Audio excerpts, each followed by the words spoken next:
চলো আজ শেয়ার করি বিহারের বিখ্যাত একটা পরোটার রেসিপি, যেটা খুবই স্বাস্থ্যকর আর অনেক কম সময়ে তৈরি হয়।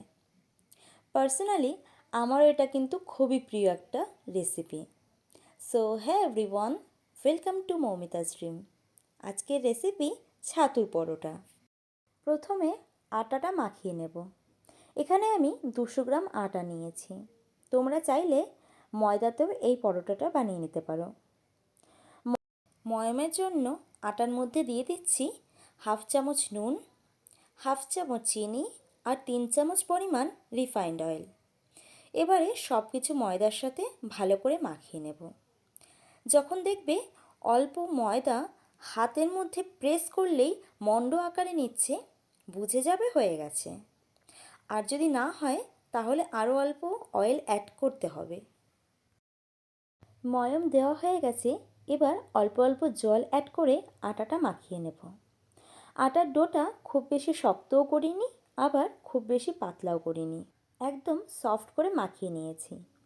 এবার এটাকে ঢাকা দিয়ে 15 মিনিট রেস্ট রেখে দেব।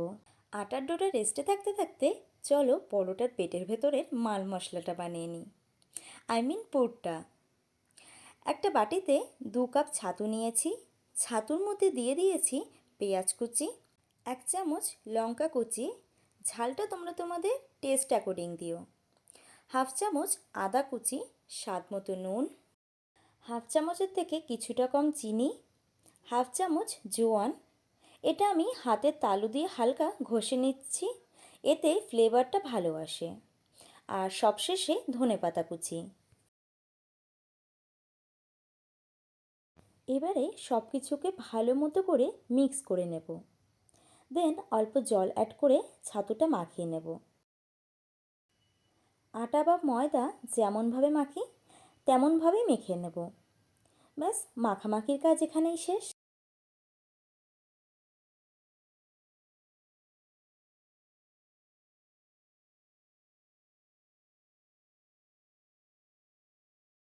এবার ছাতু মাখা থেকে ছোট ছোট বল বানিয়ে নেব। খুব সহজ একটা কাজ, যেটা আমার করতে খুব ভালো লাগে।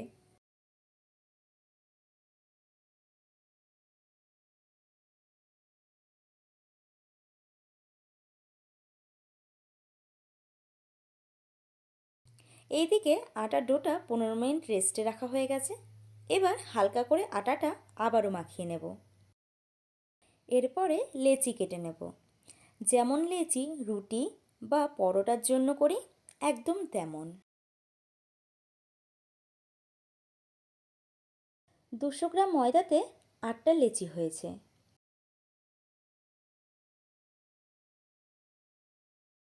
এবারে একটা লেচি নিয়ে নেব।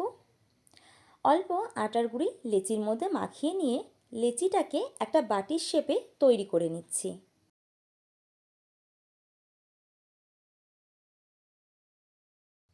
এরপরে এর মধ্যে পুরটা ভরে দিলাম।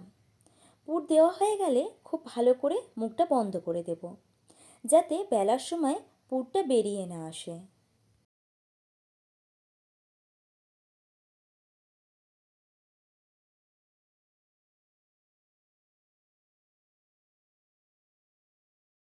এবার অল্প আটার গুঁড়ি লেচির মধ্যে দিয়ে পরোটা বেলে নিচ্ছি গোল আকারে।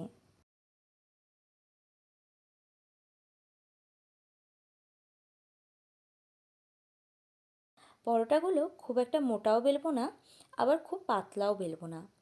এমনভাবে বেলতে হবে যাতে পরোটা থেকে পুর না বেরিয়ে আসে।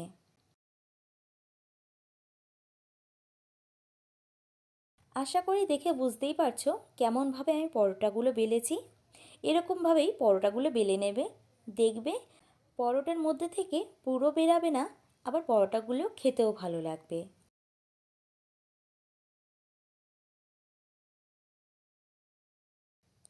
তোমাদের সুবিধার জন্য আরও একবার দেখিয়ে দিচ্ছি। যেমন করে দেখাচ্ছি একদম সেম করে বানালে পুরটাও বেরোবে না, আর পরোটাও কিন্তু খেতে খুব ভালো লাগবে, দেখতেও ভালো লাগবে।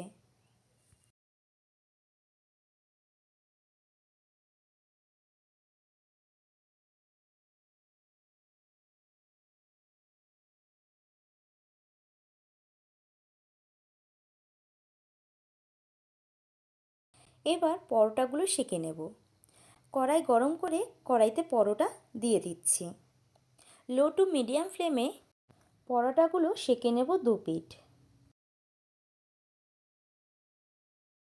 এক পিঠ সেঁকা হয়ে গেলে পরোটাটা পাল্টে আর এক পিঠ সেঁকে নেব।